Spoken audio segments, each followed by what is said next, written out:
been a long-time valued GLMV chamber member, and he's also been a past chair of our board. He's with Suskin, and Associates, a legal practice in Libertyville, right? Right? Okay. So I want to welcome Ken, and he's an avid blogger, and he's here to share his experiences in blogging and how that can help you grow your businesses. Thank you very much, Elise. Anybody else out here? Well, thank you everybody for coming here. Today we're going to talk about blogging, and that's something that's now near and dear to my heart. And I started doing this about 4 years ago in 2007. At the time, I was chairman of the chamber, and we had a nice glossy newsletter that Carol used to publish. And every month, as chairman of the board, I had to write a column in this newsletter. And I found that I actually had some talent for doing that, and so I started writing it, and then more and more ideas came to mind. Most of them had nothing to do with chamber business, and so I would try to insert little excerpts in there. So for example, there was one that Carol had published. We had an entertainer that used to do some of the chamber functions, Sam Bagwell, and I had talked to Sam, and he said, well, I do impressions of Frank Sinatra. And I said, junior or senior? And it's those kind of little lines like that that they keep clogging up my mind, and I thought, well, I can incorporate those into stories. And so that's what I wound up doing. And at the time we started doing it, it was in April of 2007, and it was just the start of the baseball season. And I'm a sports fanatic, among other things, and so I started publishing stuff about unusual records in baseball. So, of course, everybody knows who hit the most home runs and all that kind of stuff, but how many people know who hit the most triples, or who hit into the most triple plays in their career? Brooks Robinson, by the way. Or stuff like that, and then write a story about the guy that did it. And I found a lot of people enjoyed that, and so I started putting it together. So I found that the best place to publish all this, since we couldn't publish it all in the chamber newsletter, was to go online. I had read somewhere about blogging. Come on in, folks. I'll hold off while you're doing this here. Pull up a chair wherever you can. We may have standing room only here. There's a table over there in the corner. Corner table? And people have heard about my reputation from the postmasters in Clay County, and so maybe that's why they all came.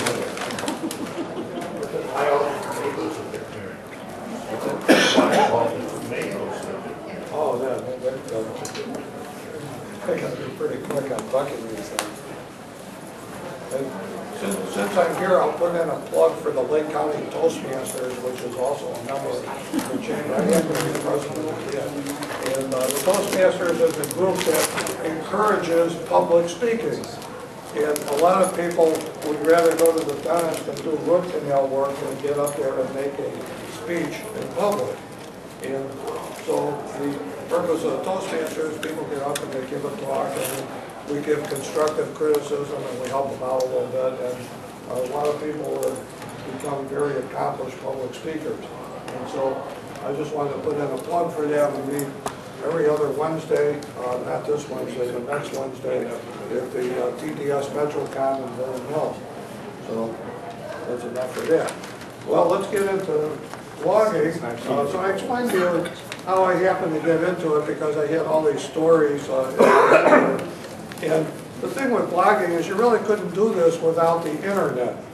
And the internet hasn't been with us that long. Well, I guess it started in the late 60s, but the World Wide Web was really what got this thing going. It was around 1989, and we had Al Gore working overtime in his garage at night with a hammer and a saw and a screwdriver, inventing the internet with the help of Tim Berners-Lee. He put this thing together, and it gives everybody in the whole world an opportunity to talk to one another, and it's amazing all the stuff that you can find out on the internet. if you have a question about literally anything, you can go on the internet and you can probably find the answers. They're not necessarily accurate, but that's something that you're going to have to judge for yourself when you go on the internet. And if you get 2 or 3 opinions, maybe you can come up with something. So anyway, where did we get this word blog? Well, it's short for weblog, W-E-B-L-O-G, which actually was shortened from website and logging. So it actually makes sense if you think about that. And it's too hard to say website and logging, so they shortened it to weblog, and now it's just blog, or it could be weblog, or whatever. The term was coined by a man named Jorn, J-O-R-N, Barker. You don't have to write that down, but then you're not doing it anyway. He was a Danish guy, and he came up with this around in the 1990s. All right, so now it comes down to why would we actually do a blog? And there's probably 50 million of them worldwide, but most of the people that do these don't stick with it. They might do it 1 time or 2 times, and then they forget about it. And there's probably only a relatively few that do this on a regular basis. So come on in, let me see. So, sorry. Oh, that's okay. Don't worry. Don't let it happen.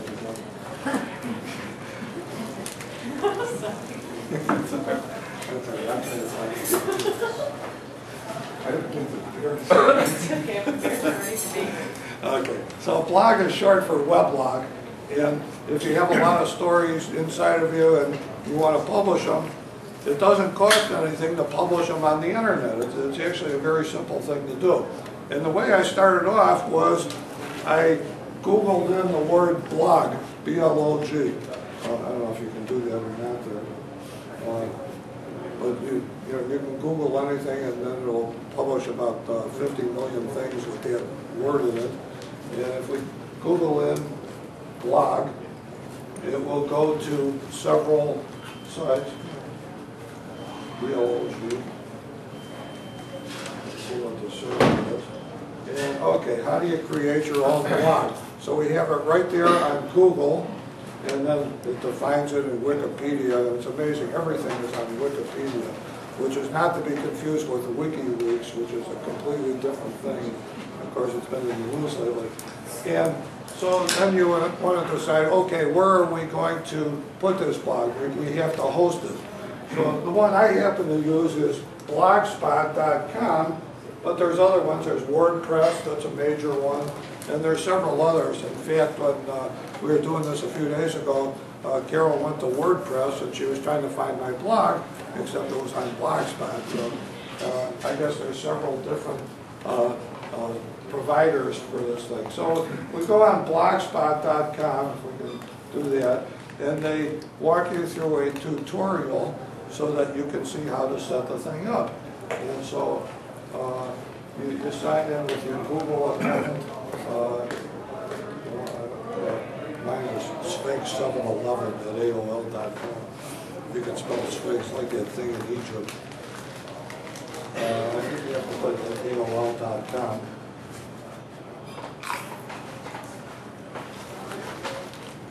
And then password. Sphinx. Try to have it. If that doesn't work, I can't do it. Now everybody knows my password on it. Okay. And in this particular one, at the time I wasn't sure what I was going to call it, so I had the Kenneth Suskin report, and then I have the Ken Suskin report. And they both started right around the same time. Now on the bottom one, the Kenneth Suskin one, I think I only wrote 1 or 2 of them. I wrote about the lady in France who lived to be 121 years old, and she smoked for 100 years, and she finally stopped at age 117, not because the doctor told her it might kill her, but because she couldn't see well enough to light the cigarette, and afraid she would burn down the nursing home. And so, but anyway, I wrote an article about her, Jean Kelman. She had entered into what was probably the craziest annuity agreement. She sold her house to her attorney friend. Attorneys don't always do the right thing. And she was 90.